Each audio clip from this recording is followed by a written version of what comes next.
there, Shalom from Israel.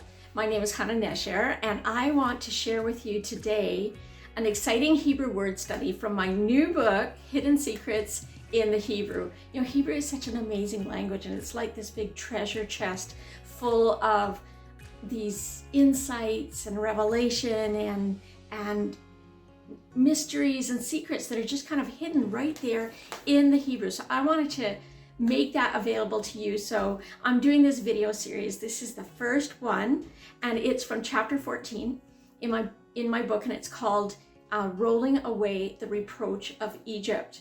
All right, so this word, roll, there's a scripture in Psalm 37:5 that says, commit your works or commit your ways unto the Lord and trust in him and he will do it. But the word in Hebrew is not really commit. It's gol, which means roll.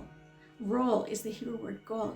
So roll all your ways onto the Lord and trust in him and he will do it. So it's when we roll all of our cares, all of our worries, all of our burdens on the Lord, we just roll it all onto him like this big boulder that's been maybe sitting on our backs or our shoulders, you know, and we just roll it all onto him and let him do it, you know, let him do the heavy lifting, as they say. So this is the word gol, and there is a little secret hidden in here that I want to share with you. It says, Gol al Adonai darkecha, uvtach becha v'hu ya'aseh. And there's a song that goes with this in Hebrew that I want to sing to you at the end. All right. So this word gol, we see it also in the book of Joshua, chapter 5, verse 9, where Joshua, so they have crossed the Jordan, they have been delivered from Egypt. Moses died, and now he says, Moses, your servant, is dead. Joshua, you take them now across the Jordan. And so they cross the Jordan, and then Joshua realizes that their children, their sons, have not been circumcised while they were in Egypt, while they were in exile, and while they were in slavery. And so that's one of the first things that he did, because circumcision was a sign of the covenant that God made with Abraham, and said that anyone who was not circumcised on the 8th day of their sons would be cut off from their people. In fact, if you remember, there's this obscure chapter in the book of Exodus, I think Exodus 3, where God sends Moses to deliver the children of Israel, and he tries to kill him. It says he tried to kill him on the way after all that finagling back and forth, you know, at the burning bush. And Moses is like, no, you got the wrong guy, send somebody else. You know, God finally talks him into it. He finally goes, and then God tries to kill him. I'm like, why? And if you look at that, it's because he did not circumcise his son. So that's how important it was that Moses kept the sign of the covenant that God made. And so he circumcised his son right there. And, you know, Zipporah, his wife, didn't like it. She had an attitude about it, which some people do. Anyways, this is not, I'm not here to talk about our circumcision at all. But what I did want to say is that this is one of the first things that Joshua did, that he had them all circumcise their sons. And he said this, he said, this day I have rolled away the reproach of Egypt. This day I have rolled away the reproach of Egypt. And so that word again in Hebrew, it comes from that word gol. It's this word that means just to roll it away. And the reproach of Egypt is the charfat, which means disgrace, reproach, shame. It's this word that Rachel used when she said that Rachel finally conceived. She had difficulty conceiving, and after 20 years, Rachel conceived. She said she bore a son, and she said, this day God has taken away or removed my reproach. And she used that word charfat. So in those days, it was a shame or a reproach. It was a shameful state if a woman could not conceive, if she was not fertile. And so she said, when God caused her to conceive, it rolled away the reproach. God had taken away that charfat. So these are interesting words, and There's also a related word, galut, that has the word gal, and it's galut, which means exile.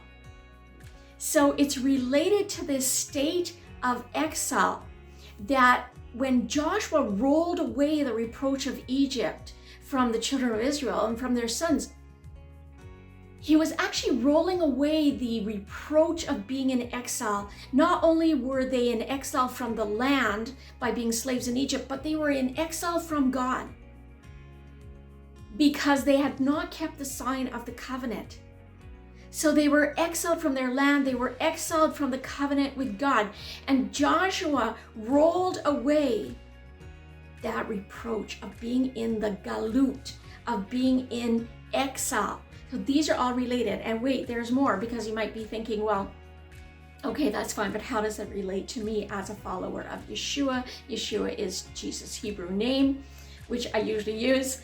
And how does this relate to followers of Yeshua? Well, the place where Yeshua was crucified was called Golgotha. Okay, first of all, also this place where Joshua rolled away the reproach of Egypt, it was called Gilgal. So it's like Gal twice. And the place where Yeshua was crucified was called Golgotha because it's related to the word for a skull, Golgolet. And it was just the name of this ancient place, this hill in Jerusalem. But it also has a hidden meaning because it's called Golgotha. And what happened when Yeshua was crucified? When he was crucified, he took all of our sins upon himself. He took all of our shame.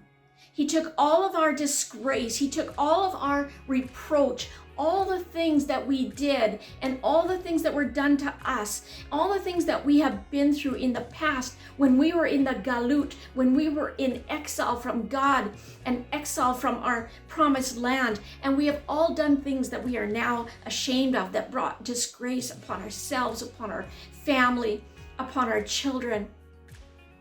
But we no longer walk in darkness, but walk in light because of Yeshua being crucified at Golgotha. And then he was buried, and he was in the tomb for 3 days and 3 nights. And then it says in Matthew 27:33 that there was a great earthquake. And when they came to find him, there was an angel sitting on top of the stone, and he said, "He's not here, he has risen, and the stone has been rolled away." We can read this in Matthew 27 and also in Matthew 28. And so what has Yeshua done for us? The stone has been rolled away. What has Yeshua done for us? He has rolled away at Golgotha, at this place of the rolling, this place of the skull. He rolled away our reproach, our charfat, our disgrace, our shame, from all of our past, from being in the galut, from being in exile, from being away from God, from being far from God and far from the covenant, outside the covenant. He has rolled it all away. This day, the day that Yeshua was crucified on the cross, he has rolled away our charfat, the reproach of Egypt that was upon each one of us. So hallelujah. He's taken away, he's taken off of us our filthy robes, and he has clothed us with robes, pure white robes of righteousness. And that's really good news. And this is all in this one word, gol, roll. Roll your works unto the Lord, and he will establish them. So I want to end by singing you this song, which is just called Gol. And I'm going to sing it to you on my harp, I hope. It says, "I will praise you, O Lord, with the harp." And so the words are, Gol al Adonai darkecha, uvtach becha, v'hu ya'aseh. It means, roll all your ways on the Lord and trust in him, and he will do it.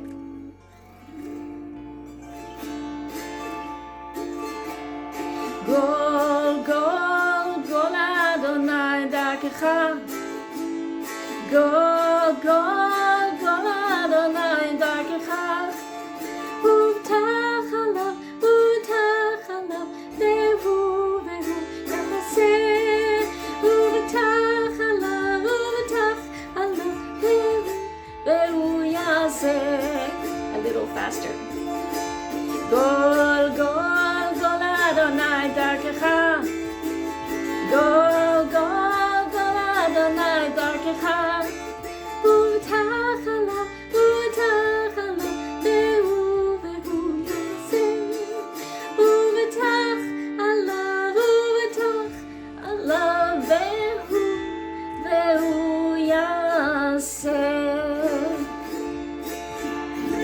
Roll all of your ways on the Lord and trust in Him, and He will do it.